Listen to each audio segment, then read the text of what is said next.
কেউ যদি বলে গোলাম আজমের বাংলায়, এই কথাগুলো আমাদের মনের মধ্যে দাগ কাটে। এটা হয় না যে সংস্কারগুলো খুব জরুরি, এবং এট এ টাইম নির্বাচনটা করেন, জনগণের সরকারটা প্রতিষ্ঠিত করেন। নির্বাচন চাওয়াটা তো কোনো অপরাধ নয়। যে নির্বাচনের জন্য আমরা লড়াই করেছি, সংগ্রাম করেছি, জীবন দিয়েছি। আজকে একটা জিনিস খুব লক্ষণীয়, শাহবাগে নিয়মতান্ত্রিক আন্দোলন হতে পারত, যমুনায় নিয়মতান্ত্রিক আন্দোলন হতে পারত, কিন্তু সেই শাহবাগে যদি আজকে জাতীয় সঙ্গীত গাওয়ার ক্ষেত্রে বাধা আসে,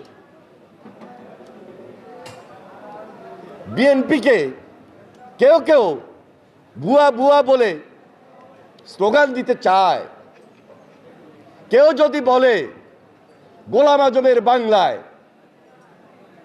এই কথাগুলো আমাদের মনের মধ্যে দাগ কাটে। এটা হয় না। আমরা সবাই ঐক্যবদ্ধভাবে সংগ্রাম করেছি, তাহলে কেন, কি কারণে শাহবাগে কিছু স্বল্প সংখ্যক কারো কারোর উপস্থিতিতে এই ধরনের স্লোগান হয়? তাহলে বুঝতে হবে যে কারা কি চায়, কাদের মধ্যে দেশপ্রেম আছে। এটা বিচার বিশ্লেষণের সময় কিন্তু এখন। এই জন্য আমরা বারবার বলি, কারো নাম না ধরে বলি, কাউকে সরাসরি আঘাত না করে বলি, শুভ বুদ্ধির উদয় হওয়া প্রয়োজন।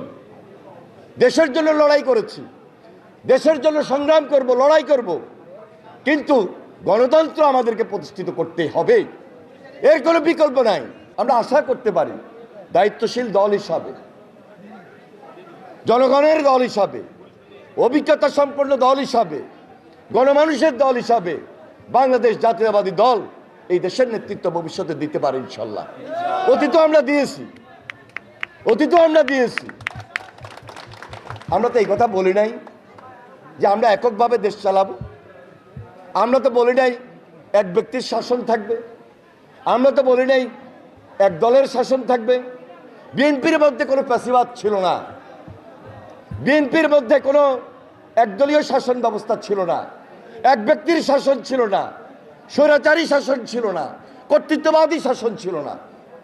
বিএনপি সেই দল, সবাইকে নিয়ে বিএনপি দেশ চালিয়েছে অতীত জিয়া রহমানের নেতৃত্বে, যার কারণে প্রেসিডেন্ট জিয়া জনপ্রিয় রাষ্ট্রপ্রধান ছিলেন, যার কারণে দেশনেত্রী বেগম খালেদা জিয়া আপসের নেতৃত্বে ছিলেন। আগামী দিনেও আমরা মনে করছি তারেক রহমান যে প্রস্তাবনা দিয়েছেন 31 দফা, সে 31 দফার মধ্যে জনগণের কথা আছে, দেশের কথা আছে, সকল দলের কথা আছে, ফ্যাসিবাদের বিরুদ্ধে কথা আছে, দেশ গড়ার কথা আছে। তাই আসুন, এখনো সময় আছে, আমরা সবাই ঐক্যবদ্ধ থাকি, দেশটাকে গড়ি। মানুষ এখন আর বারবার মিছিল করবে, মিটিং করবে, এটা মানুষ পছন্দ করে না। মানুষ আন্দোলন করতে করতে মানুষ টায়ার্ড হয়ে পড়েছে। মানুষ এখন দেশ গড়তে চায়, মানুষ এখন দেশের কথা চিন্তা করে।